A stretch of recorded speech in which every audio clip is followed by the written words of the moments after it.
morning, everyone. Welcome to Amir's podcast, where champions, coaches, and leaders share the stories of discipline, passion, and purpose. In this episode, I'm sitting down with someone very special to me, someone who I've had the pleasure of knowing for over almost 30 years. Almost 30 years, yeah. Yes. I have Master David Bybee sitting here with me, 3 times world champion, the owner of American Mixed Martial Arts in Pinellas County, St. Petersburg. We've been good friends for many, many years. I've been following him. What is it? Many years. Many years, yes. I've been following David and his career ever since he was 16. I remember I sat down in one of your fights by the ringside and watched you, and I said, "Who is this young man? You were so handsome, and you're still handsome, you know." His little hair down. No. I know you were a model. I know you were doing modeling, and but I remember watching that fight, and you won by knockout, and I've seen many knockouts from you. So, my friend, it's great to have you here. I know that you've been training for many years, and you have a 6-degree black belt in Joe Louis's fighting system. Yes, and legendary Joe Louis. I'm sure you're very proud to be able to train with someone in that magnitude and level. Not only proud to have trained with Joe, but to have him corner me ringside. Absolutely. In several fights is pretty amazing. Oh, absolutely. I remember he was on your corner when you fought in the Battle of Tampa Bay against Sandem from New York. Correct. I remember, he was on your corner, and everybody was like, "Wow, that's Joe Louis." Yeah. I mean, who's this guy that, So, yeah, I'm sure it's a great honor. I mean, it's too bad that he's no longer with us. Exactly, yes. But his legacy lives on. Absolutely, absolutely. His name is just like Bruce Lee. Some names would never go away. Right. I remember every time somebody talks about Bruce Lee, there's always Joe Louis. There's always Chuck Norris. Yeah. There's always Bill Superfoot Wallace. I mean, this name's Kathy Long. I know you have very good close relationship with her, and she was one of the top fighters ever. When it comes to female division. I also know you're a 1st-degree black belt in Brazilian Jiu-Jitsu. Yes. Now, how the hell did you do that, my friend? It takes a long time, and I know you've been training for many, many years. It's kind of funny how that came about. So I started training originally in judo or in kickboxing, and then there was a judo jiu-jitsu coach that came in, and I started doing that, and they had so much fun. And he goes, "Man, Bybee, you should really start competing. You're pretty good at this." I was like, "Woo." I was like, yeah, I was all about it. So I talked to my striking coach, and I said, "Hey, I'm like, Mr. Marshman wants me to start, competing." And he sat me down in his office. Now, this was before UFC, and he goes,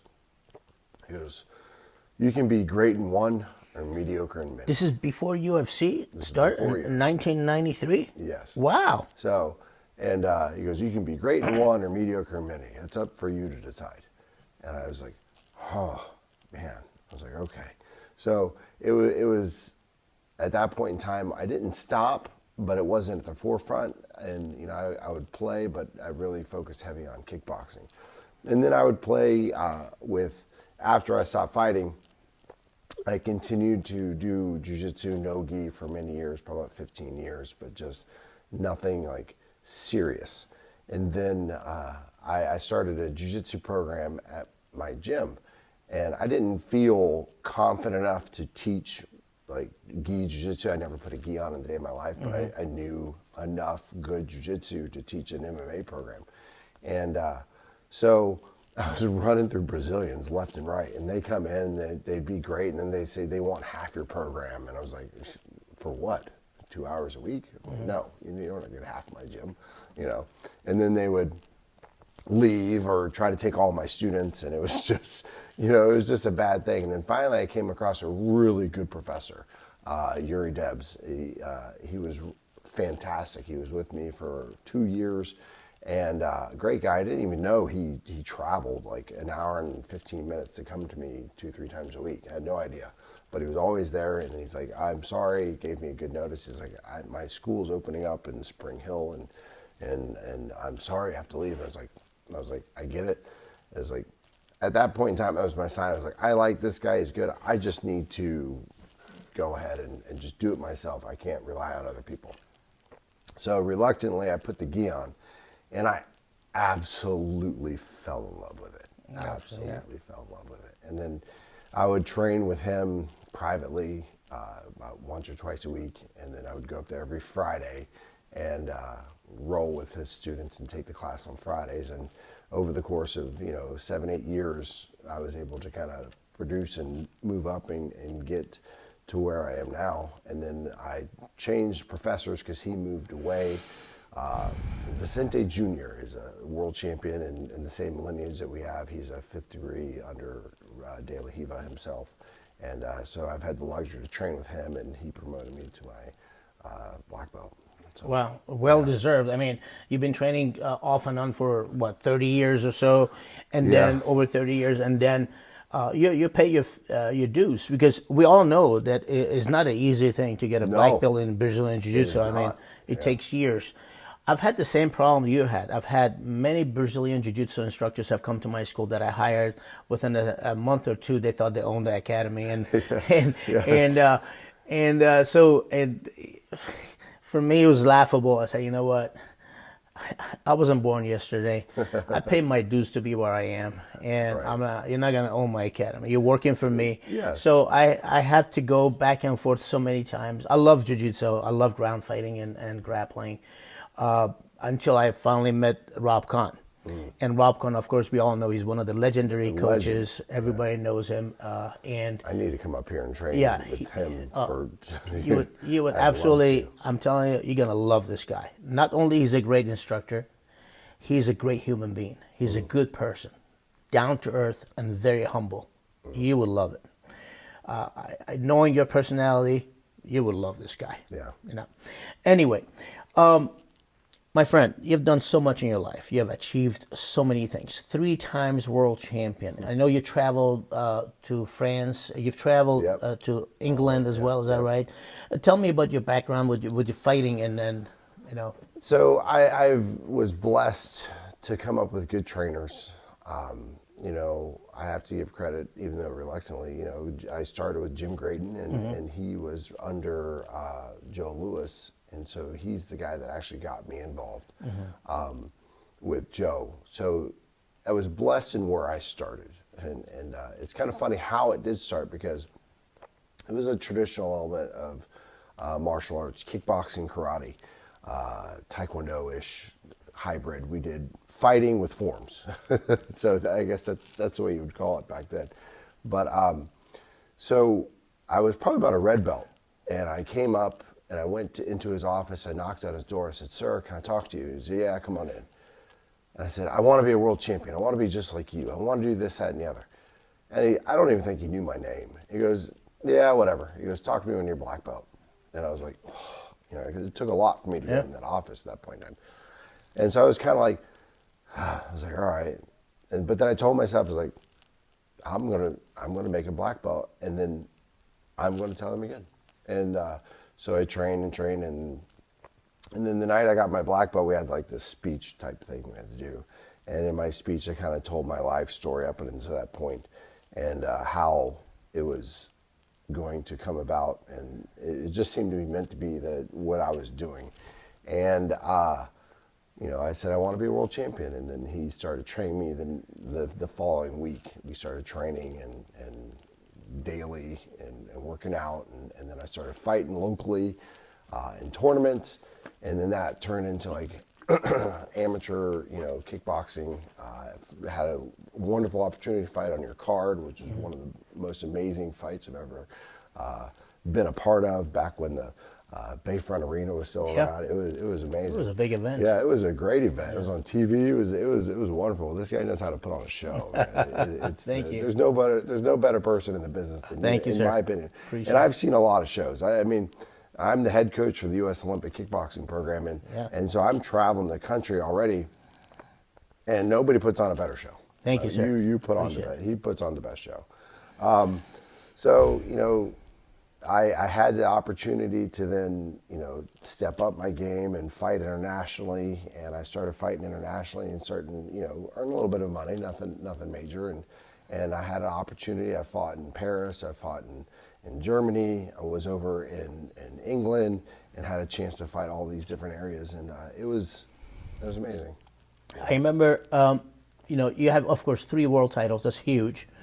And I know later on you also turned into boxing. I know you were training with Jim McLaughlin, and Jim was one of the best boxing coaches. I was number 4 in the country for a little bit, and then I won the Sunshine State Games. I'm pretty sure, and you have to check me on this, but I think I'm the only person in the state of Florida that got a boxing scholarship. Wow. Yeah. That's amazing. So it was not a big scholarship, but I got a boxing scholarship. It was awarded to me at the, on the beach at the one of the landings or whatever. I can't remember the name of it. One of the Holiday Inns. And 2 boxing world champions, Julio Cesar Green and Jasper Joppi, were sitting there, and they were the 2 that were fighting again, and they didn't like each other because they already fought. It was a rematch. The champion lost to the other guy, and then they're fighting back, and they're trying not to fight each other. And I'm standing at this podium, and I got this check, and then I went to college for a year and dropped out. I was like, this is in the way of my training. It was like, I'm going to school and I work at night. I'm like, it doesn't. Well, but look at you. I mean, you're one of the most successful martial artists, right? And I'm glad that you chose to follow your passion. I mean, martial arts, just like me. I mean, this is what I love. This is what I do. So that's amazing. And now you're an author. You wrote a book. Well, I'm trying to, yeah. Well, let me tell you something. When you sent me, I mean, first of all, I'm very honored that you trusted me to read your book. Thank you so much for that. Gives a lot of personal information, a lot of, your personal life. Now, whether you publish it or not, that's a different story. That's your choice. But I couldn't put the book down. As soon as I started reading it, even though I knew a lot about you as a friend, and years I've known you, follow your fight career, I know we were going to have a podcast together, but I said, I got to read this book. But then the moment I started reading the first paragraph, it was captivating. I couldn't put it down. I called you immediately. You called me, asked me if it was real. Yeah, I mean, it's amazing because, people bitch and complain about the smallest shit that happens in their lives. Excuse my language. And I've had my share of problems in life, and I've gone through different things. Been in the country that we had war, when Iraq attacked Iran. I've seen my classmates die, and a lot of family, friends, but I've seen my own share. But your personal life story and what you have overcome, and the obstacles you have had to get where you are, and all the garbage you had to deal with. And of course, I'm not going to mention names. We both know what we're talking about. Yeah. For you to be where you are, and one of the most respected martial artists, and one of the most as far as I'm concerned, everybody knows who David Bybee is, and I am a lot older than you, and you have earned my respect. I mean, I love what you have done with your business. I love the kind of father you have become.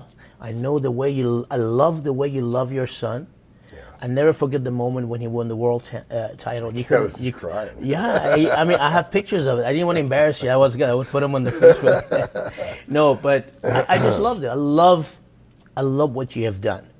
I'm not trying to sound mushy but this is reality. The reality is that you are one heck of a man, a great friend.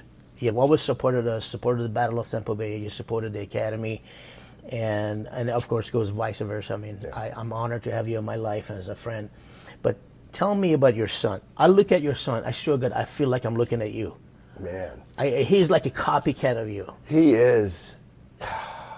Where do I even begin? It's like a movie manuscript almost, how life is circling and coming about, and how we're mirroring each other. We literally fought on the Battle of Tampa Bay. We both fought for a title. He fought for a world title. What was it, like 22 years apart, something like that? It was insane. It was the same week. No, it wasn't the same week, but I was September and he was May. But same technique, goddammit, same kick. He knocked the guy out in the first round. I knocked my guy out in the fourth round. We used the same exact combination. Yeah. You couldn't. You know the best part about this, and when I tell this story to people, hey, did you teach him that? I said, no. No, I just talk about it with so much passion. People think I'm the one who taught him that. I said, no, he trains under his father, one of the best fighters in the world. It's funny you say that, right? You know? So there's nothing magical about the technique that I did. There's not a secret combination. I did a left leg front kick, double jab cross, back leg round kick. Simple, right? Yeah. Nothing magical.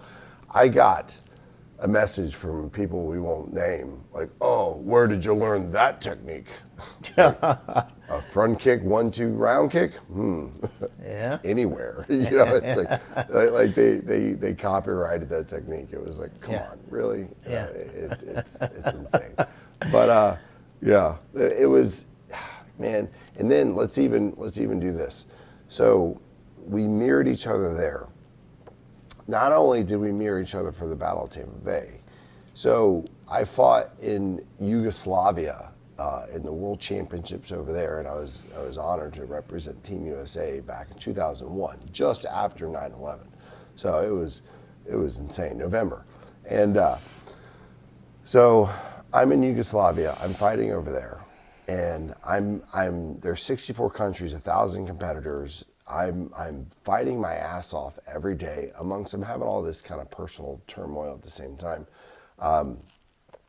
But then, you know, I make it to the semifinals, and then I fight a guy that I already beaten for a championship a few months earlier. And I was like, okay, Johan Lemaire. It's like I fought this guy. The guy's like, you know, he's like 6'6", 6'7". The guy's huge. And just, I remember looking, and I see here when I'm standing straight up, and I'm like, man, I refuse to look up at you, you know. But so we go in, and then he headbutts me. It was an accidental butt, didn't do it on purpose. Split my eye wide open. And so ended up having to have 9 stitches over there, and then it's eyes open. They stopped the fight, second round, he won. And I ended up getting the bronze medal. So the same exact week of November in Portugal, like 23 years later, Austin's fighting in the same exact organization, fought in my same rule set, the full contact rule set. He got robbed. I didn't get robbed. He got robbed. You know, political mumbo jumbo, but ended up taking a bronze medal, just like me, in the same exact tournament. That's World amazing. Championships, different overseas, everything. It was just like. What is his fight record right now, man? Right, amateur, he's 26-5. That's very impressive. Yeah. And I know he just signed a contract to turn pro, and his opponent pulled out. The 4th time. We've gone through 4 opponents, 4 organizations for everybody. Hey, I would have pulled out too. Knowing how he fights and how he trains, yeah. I mean, I don't blame them. But, you know, eventually he's going to get his break, you know. Yeah. I wish I would... It's God's time. I would love to do professional promotion, but it's so political and such... I don't want to get into it. It's too much. Otherwise, I would love for him to fight at the Battle of Tampa Bay pro level. Yeah. I tried to find him a fight for this fight, and nobody wants to fight him. Nobody wants to fight him. I mean, he's rightfully so. I mean, he has a good background, best coach, and of course his fight record speaks for itself. Yeah. After reading your book, David, obviously I know that martial arts had a tremendous, I mean, I think it has shaped your life, or at least the way you approach fatherhood, the way you approach life, and maybe you could explain that to me, because I know martial arts has been so much, it means so much to you. You know, martial arts has been a healthy release for me. I got a lot of anger as a young kid. I'll dive in a little bit if you want. Sure. When I was 5. You know, I was in a head-on collision with a semi. You know, my mom was in the front seat, Chuck was in the drive-in, my mom was sleeping, Chuck was, I don't know if he was drunk or whatever, I don't know, but I do remember I'm sitting in the middle of the little Toyota Corolla, in the middle seat, and we're in Kentucky in the hills, and it was raining, he pulled off the side, it kind of lightened up, I just remember all these cans all over the floor, and I'm just sitting, no seatbelt, sitting in the middle. And he pulls out and does a U-turn.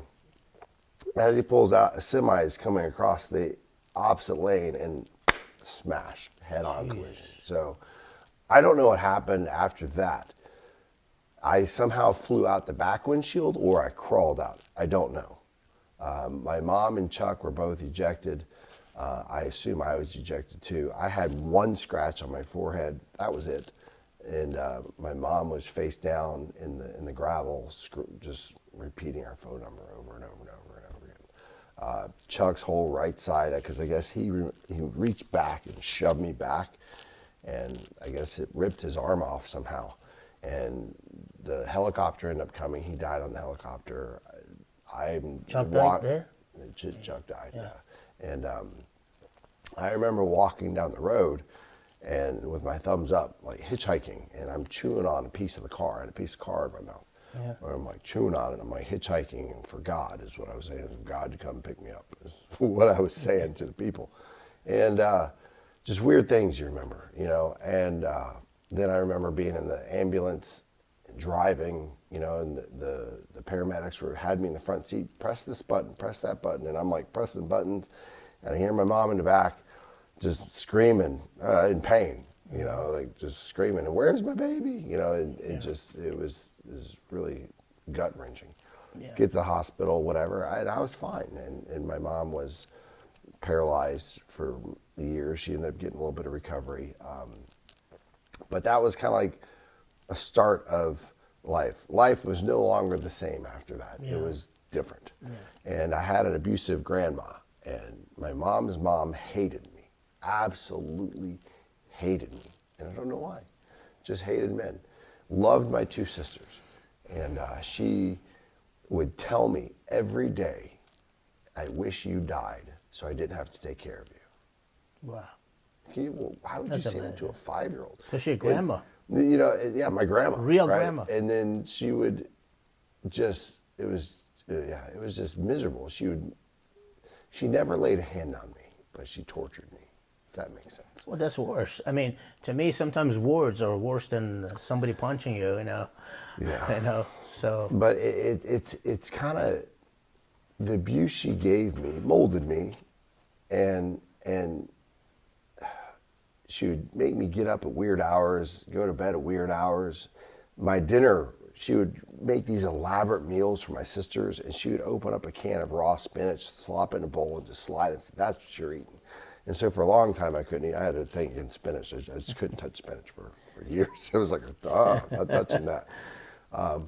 But yeah, it transformed something in me. And she told me every day how worthless, and she hated me.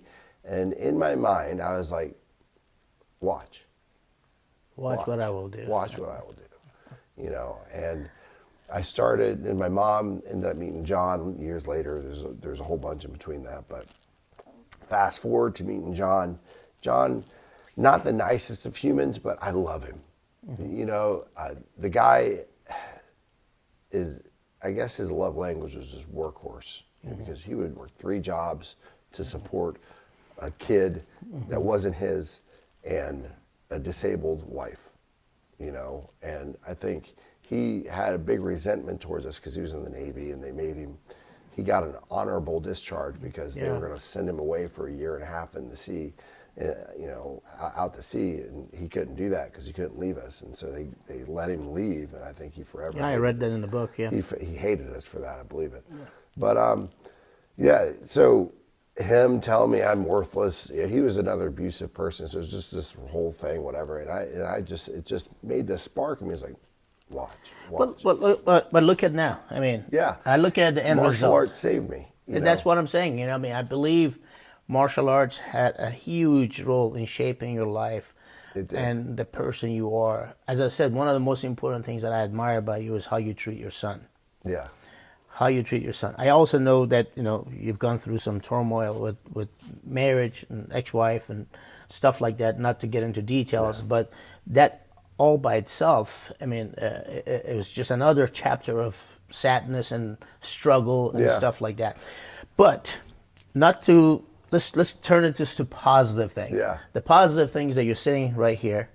You're one of the most successful martial artists that I know, and I admire that because I've seen your growth. I've seen you when you started your first school, and it was on US 19, wasn't it? Yeah, it was. US 19, and then to where you're at right now with a lot of members, a lot of great fighters, and that brought a lot of titles and a lot of honors. You guys travel the world. You're head coach of Team USA.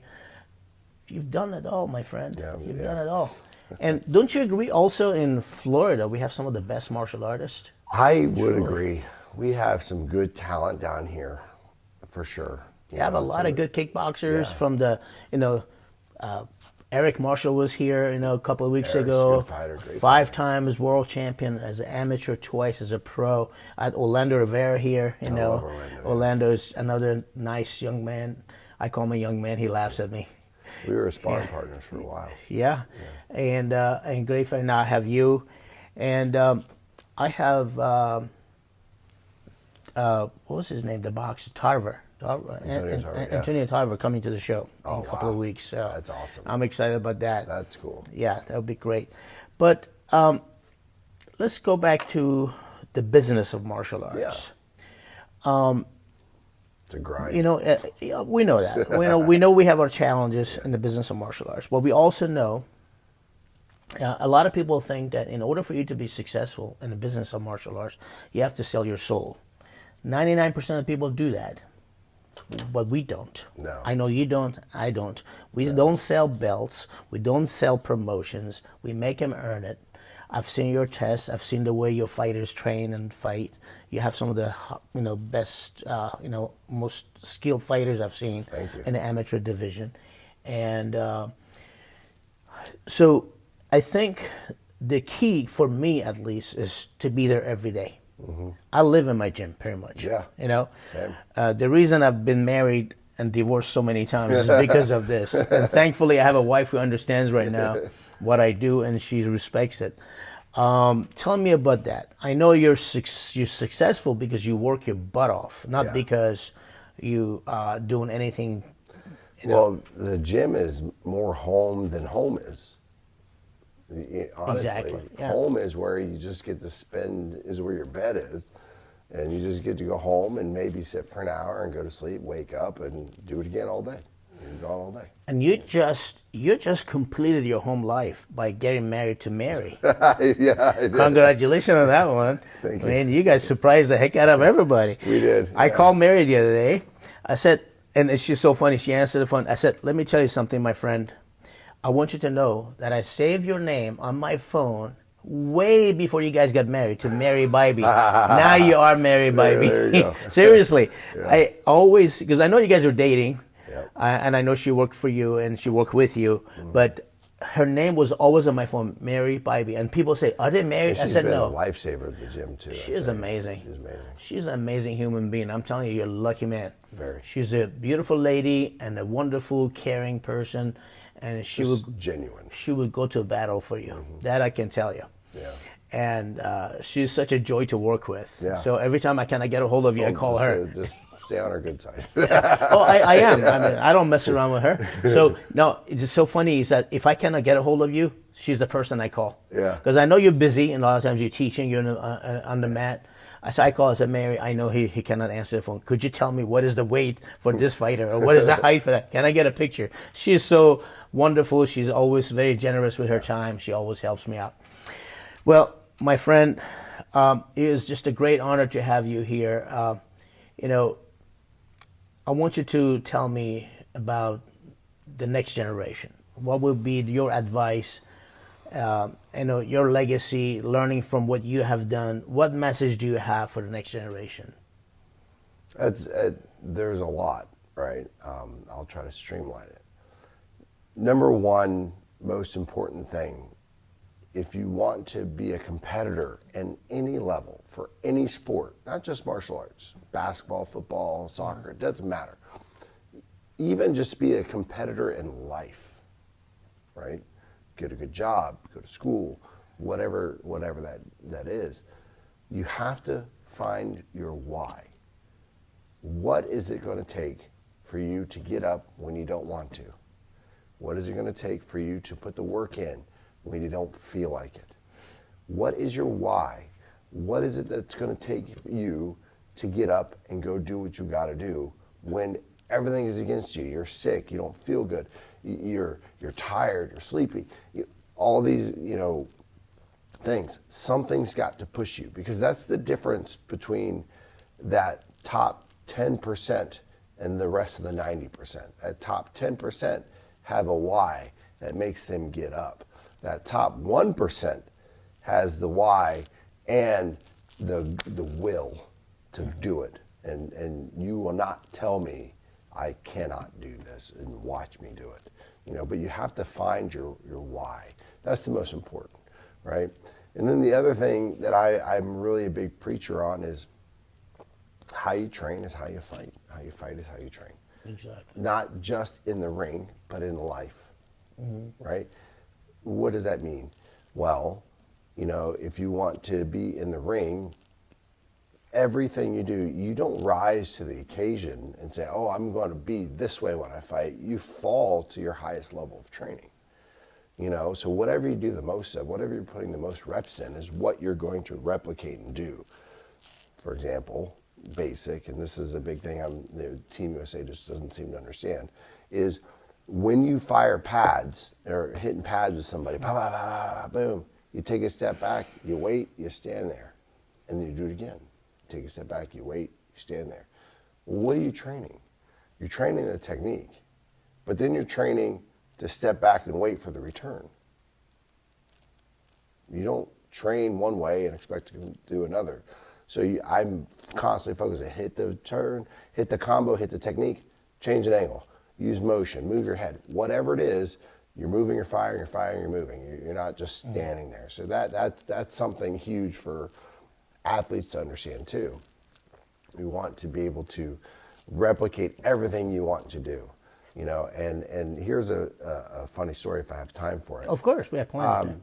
A true story, not necessarily funny, but it came from the book On Combat, and this really honed in on exactly what I'm saying. There's a police officer, and this is a true story. It's out there.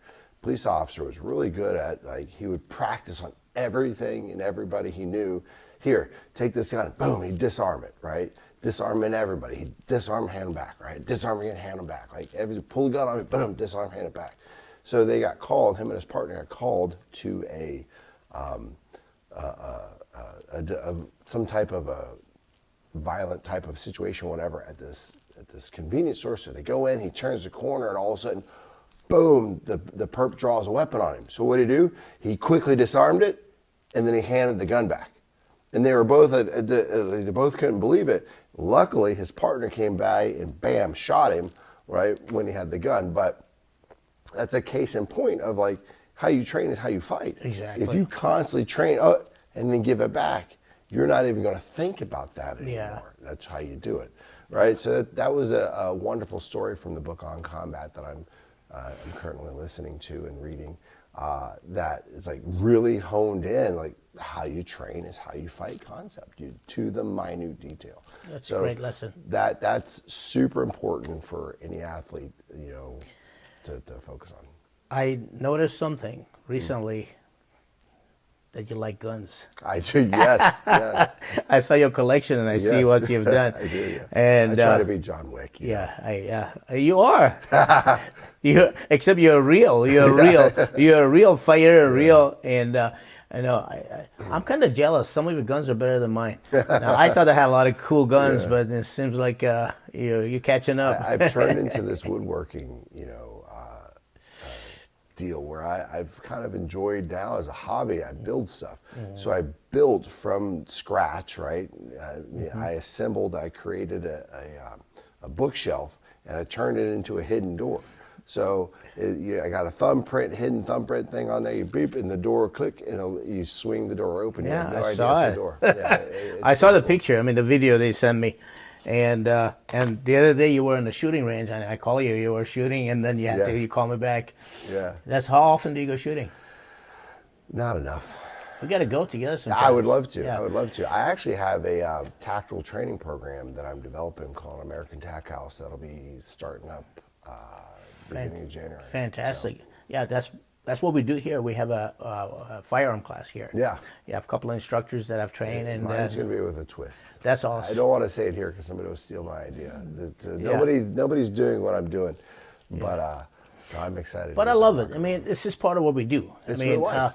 To me, martial arts is not about how you punch and kick. You know, I mean, there are many aspects to it. I mean, I always teach people you got to learn how to defend yourself. Learn firearms. Learn, be responsible, and know the laws. And absolutely right. So I'm wearing a shirt that says "Violence makes me happy," and that it's true. Now it's funny because the shirt was made for me because I was teaching seminars, and this person was always in my seminar, and I would always say, "Violence makes me happy" in a jokingly type way. So he made me this shirt.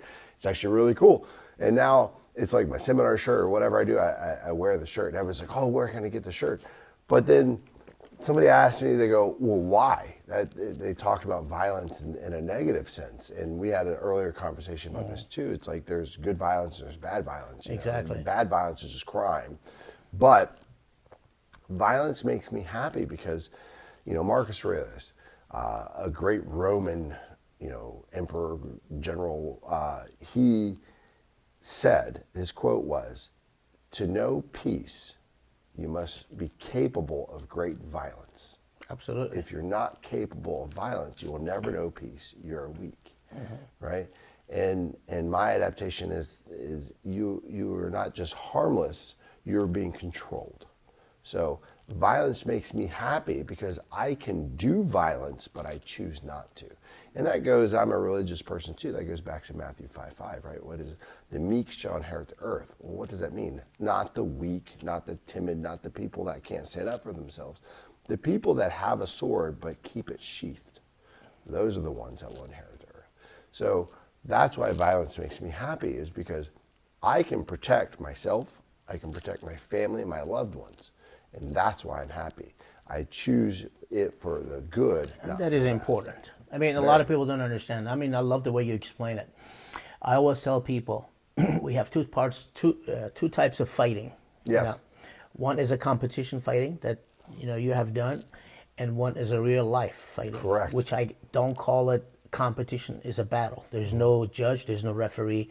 There's no medical staff. Correct. So, weight division and size and records only for competition. I, as a promoter, have to make sure I match your son with somebody his own level. But criminals don't know size. They don't ask for your record. They don't care if you're a woman or you're a man or you're a short, small guy like me, or they're not going to probably attack somebody like you to be scared to look at you. Is that right? So but you understand what I'm saying. Yeah. So I train all my life in a way that I'm prepared for any situation. Because real life is unknown. That's true. The unknown situation creates equal vulnerability for both sides. So if I have a guy who is 6'4" attacking somebody who is 5'4", in everybody's eyes, the guy is going to win because he's so much bigger. So much bigger, yeah. But if you have the proper training and proper mindset, and know the psychology of combat and understand the psychology of war, you should be able to fight. I can proudly say, and I don't mean it in an arrogant way at all, I've never lost a street fight to one person. Yeah. I've been beat up by a bunch of people, but one-on-one, not lost a fight. Not because I'm a troublemaker. I've never started a fight in my life. You have a warrior's mindset. You have to. I was at one point in my life that I had to fight for my life, and size and weight and stuff like that. Criminals don't ask for that.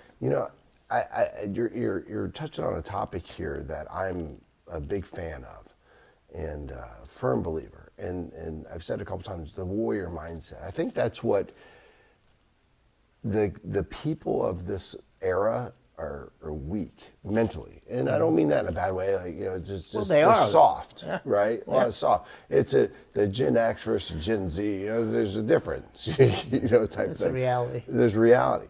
But there's instant gratification, this, that, and the other. It's like, oh, if I don't get it now, but then it comes down to fight, flight, or freeze. You're either going to fight for your life, you're going to run, or you're going to freeze, right? Those are the 3 Fs, right? Fight, flight, or freeze. But having the warrior's mentality is something that we need, and I feel that we are in charge, because we deal with a lot of youth and even adults, is developing that in them. Like, listen, you're fighting for your family. You're fighting for your survival. You're fighting for whatever it is. You, like you said, you might get beaten up, but you're not going to lose. Here's another story that really that brings this principle in, and that is, you can get shot in the heart. You have 5 to 7 seconds before you're gone. What are you going to do with that 5 to 7 seconds? Are you going to lay down and go, oh no, pray to God? Or are you going to take out that motherfucker that got you to protect your family? Exactly. Sorry for, No, it's podcast. Yeah, but it's, think of it this way. If you get shot and you're protecting, your wife, your child, or whatever it is, or your teammates, your service members, whatever it may be, are you going to take out that guy to your last breath so you can save everybody else? That's the warrior's mentality. Or are you just going to roll over and let it happen? There's countless times. This is another story of this female police officer. I've got all these stories from On Combat. So if you don't believe me, check out the book. So there's this female police officer in California. She was off duty. She was coming back from tennis or whatever she was doing, and there was these gangbanger thuggers. They were wanting to carjack her. They had no idea she was a sheriff. So they get her, they follow her home, and they get out the car. She was like, I'm sheriff, sheriff, sheriff, and they start immediately firing. She gets hit multiple times, 45 caliber, pierced through her chest, grapefruit-sized hole in her back, right? She's still running. She pulls her firearm. She's firing back. Now she's kind of like attacking, right? Show of violence. The gangbangers like, oh shit, no. So they take off. So she ends up taking a few shots and is bleeding out and dying. The one perpetrator that was shot her is dead. She got him. So in her training, she calls for help. She empties her mag, throws it 20 feet away, and proceeds to lay there. She died twice on the table, but is still alive today to tell the story. Now, how is that a warrior's mindset? She could have just got shot and and just laid there and let them kill her. But she said, not me, not today. Watch, motherfucker, I'm coming after you. And she, after getting a huge hole in her chest, proceeded to counterfire and attack the perpetrators. So that is a warrior mindset. And that's something that I believe we need to instill in our youth. It's like, look, it doesn't matter what it is, whether it's in school, like, hey, this test, okay, are you going to just lay down and fail, or are you going to do what you got to do to make sure you pass and get that good grade? Or in work, are you going to give your best performance? You don't want to go to work, or are you going to get up and you're going to get your stuff done? You got this deadline. Are you going to meet it, or are you just going to come up with excuses why you didn't? Or you're a fighter, like, we've all taken hard shots. I've been hit so hard before, I'm like, oh, no, I don't want that to happen again, right? Am I going to curl up in the field, he's got me, or am I going to, all right, here we go. And a case in point, one of my favorite stories, this is a warrior's mindset, if there is it, Liam Harrison, great one fight, considered the best round in history of kickboxing, Muay Thai. He got knocked down 2 times in the first round.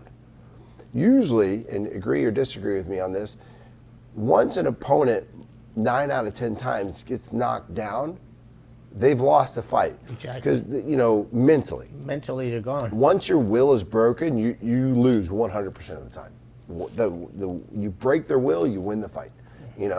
So he got up, not once, but twice, and then came back and knocked out his opponent in the first round. All of this in one round, right? That is a warrior's mentality. All right, you hit me, oh, you got me, okay. You are not beating me. You hit me, got me, okay. You are not beating me. And he found a way to win. Well, see, that's the difference between, there are a lot of people who compete, amateur or professional. They cannot fight worth of shit out on the street. Yeah. That's the reason I like you and the reason I respect you, because you have the warrior's mindset. And that is something you cannot teach. You try to teach. You try to wake him up. The killer instinct, it needs to be awakened. And not everybody has it. Not everybody can wake it up, put it that way. Right. You know, that mindset, a warrior mindset, you have that because you probably, maybe because of your life, because of your background, because the way your upbringing, whatever it was, you woke up and you were able to turn it on. And it's very important to have that. I mean, I don't know if you know about this or not, but 16 years ago, I know I had break and robbery, you know, in my house. No. In West Chase, yeah. I ended up shooting the guy. You know, it was a gang in West Chase. They call them West Chase Gang. And when I got home, something told me something was not right because my wife was out of the country with my daughter. Thank God. My biggest fear, I always tell people, I didn't know what fear was until my daughter was born. I had no fear of anything. As small as I am, I'm telling you, I was probably one of the baddest son of a bitches you could find. And I don't mean it in an arrogant I know way. exactly what you're talking about. I was not afraid of anything or anyone. I learned about fear when my daughter was born because there's so much love, so much, you know, you want to protect her, you want to protect your family, and especially my daughter have special needs, and I knew that she's not going to be able to protect herself or defend herself. I always have to be there. I learned about fear. So, making the story short, when I got home, my brother Casey told me, "Come to our house since your wife is not here. Have some dinner with us, and go back home." I said, "Okay." I went to my brother's house. We ate dinner. Something was uneasy feeling in my heart. I didn't know how to explain. You know how sometimes your intuition tells you something. I said, "No, I'm going to go home." I tried to go home. I noticed there's a light, very small light in the back end of my house. I could see it through the door panel. And I look, and I saw a guy standing in the middle of the living room. I'm telling you, David, for a second, I thought my wife and my daughter were home, even though they were out of the country. It's like the idea of protecting them, and now somebody's in my house. Anyway, I don't want to get into details, but, you know, Hillsborough County Sheriff, they showed up. I mean, I called for backup immediately. And it's so funny, at that time I was teaching the SWAT team for St. Petersburg. So I was in full outfit. I had actually a bulletproof vest. I had my gun. And I had to tell the police I am armed. And so before you know it, I had 2 helicopters over my house and crime scene tape all over the neighborhood in West Chase. Anyway, something took over, just like you said. Something took over my brain and my heart, and I got chills. And because for a second, I told myself, what if my daughter was home with my wife? And that's what got me going. And thank God, I'm lucky enough that I was able to, you know, get the guy in, and I'm here and he's not. Yes. So the mindset of warrior is something not everybody has. And you have that. I see it in your eyes, I see it in your performance, and I see it in your teaching. Well, I'm glad to have you, my friend. A couple of questions before we leave. Yeah. Number one, I know you mentor a lot of people. You mentor a lot of kids now. I mean, you've been around for a long time. You mentor a lot of your students. Who was your mentor in life when it came to martial arts? And who was your mentor in business? It's 2 different things, if you have anyone. Those are great questions. For a long time, my mentor was my first instructor. And, you know, I felt like he was like a father to me. And then that ended tragically, surprisingly. Can we mention his name or not? You know, it's a podcast. We could say it. Yeah. Okay. No, I respect that. You know, it's Jim Graydon. You know, that I'm not going to lie. I mean, he is the guy that I started training with. You know, and you always given respectful credit to what he has done. Yeah. Yeah, for sure. Yeah. You know, and he was like a dad to me. He was the only positive male influence I had in my life at that point in time. And I did. I bent over backwards. I did anything for him. Yeah. You know, and I was under his thumb for many years. And then it tragically ended, you know, and it's a shock to me. It was, and our whole relationship was severed. So it was just like, my dad died. It was crazy. Is how it felt. I mean, it hurt. So that was really but I'm thankful for that, because that would turn into my why. I'm like, I'm going to be bigger and better than you, motherfucker. Watch. Because they tried to erase me. They tried to erase me from everything. And so that was my motto to myself. And when it comes to the business, I kept telling myself, no matter how hard I struggled, because it was a struggle for many years, and it's still a struggle now. You know, we all still struggle, but it's like, he will see me and know that I am better. He will see me and know that I did better. He will see me and know that I am bigger than he ever was. So that's what was my why business-wise. I didn't have a business mentor. I probably wish I should have. Like, I looked up to you, and I always saw what you did in this amazing type of facilities, and I was like, I want to have big and beautiful and amazing facilities like you. So I respected what you'd done. Thank you. I respected what Jim did, because he was good with what he did. And I stumbled and fumbled, and I just had to kind of figure everything else out on your own. You know, it's like, you know, I dropped out of college because I was a fighter. But, you know, so I'm glad I did that. So I don't have a real business, I would say, mentor. I have people I look up. I looked up to you. Thank you. You know, I looked up to... Hey, you've done it yourself. You've done a great job. You've done an amazing job. We learn from our mistakes. We learn our... Right.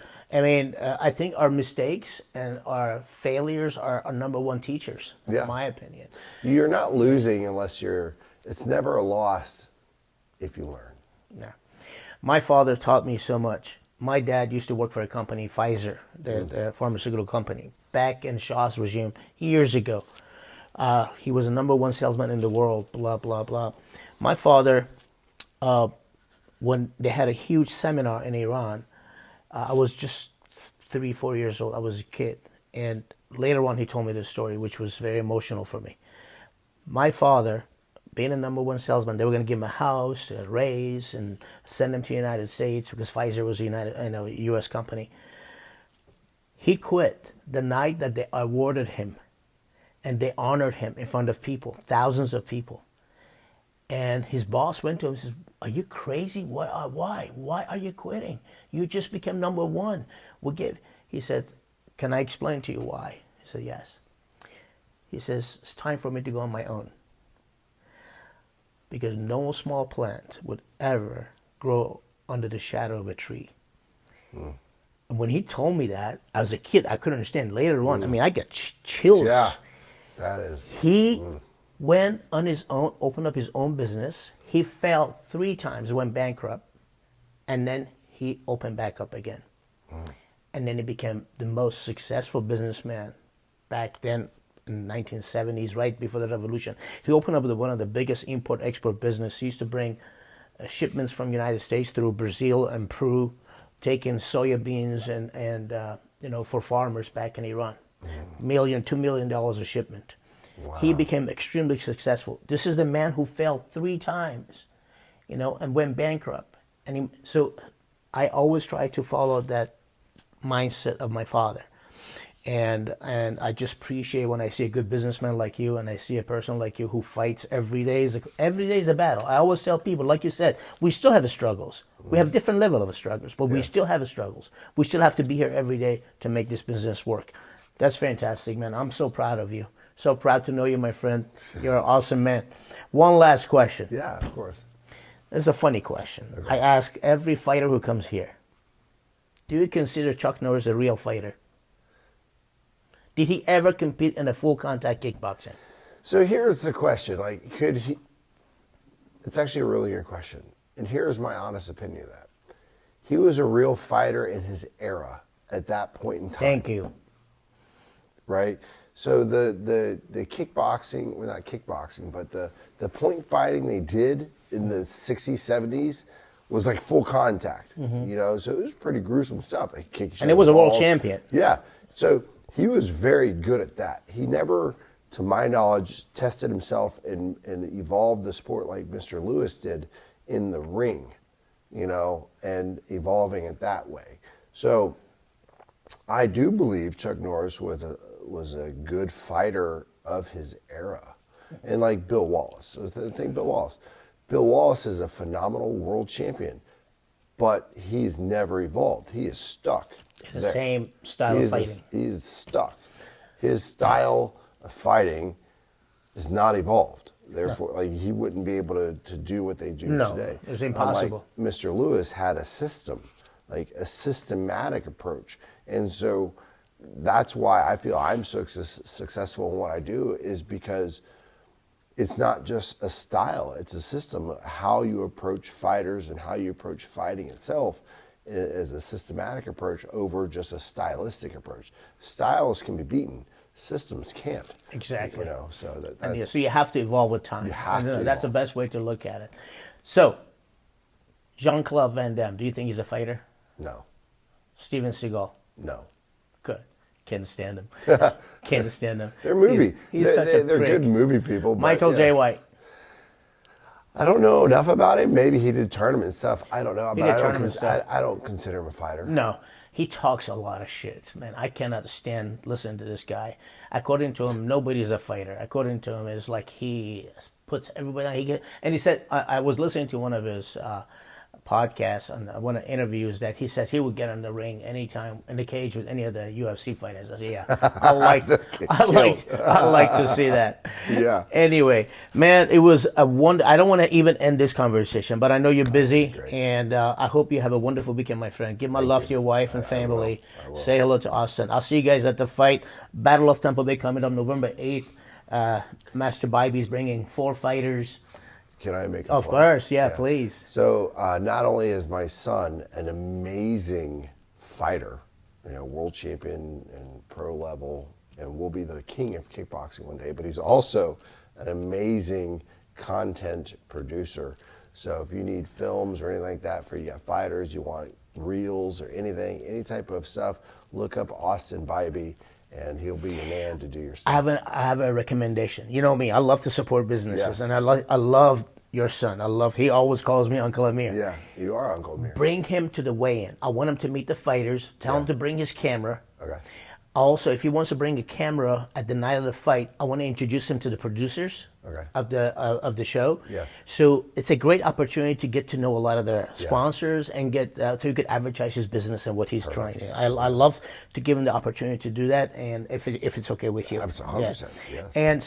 And so Mr. Bybee is bringing 4 fighters to the Battle of Tampa Bay. Yes. We have Cayman, his main event, our main event fighter, Cayman Wilmington, and he's a top-notch fighter going against D'Angelo Andrello from New York. They're very good fighters as well. Mm-hmm. So it's going to be a war, guys. Tough. If you want to, fight, yeah. It's going to be a tough fight. We have 19 bouts, so we look forward to seeing all you guys. Go get your tickets at the door. You could buy them at the door. You could go online, www.battleoftampabay28.com, or the best way to get your tickets at the door. That's the cheapest way. Anyway, guys, please go on YouTube, subscribe to our channel. Thanks for joining us. Thanks for being with us. Thank you to Mr. Bybee for being with us. I appreciate you guys. Until next time, we love you guys. Have a wonderful weekend. Bye.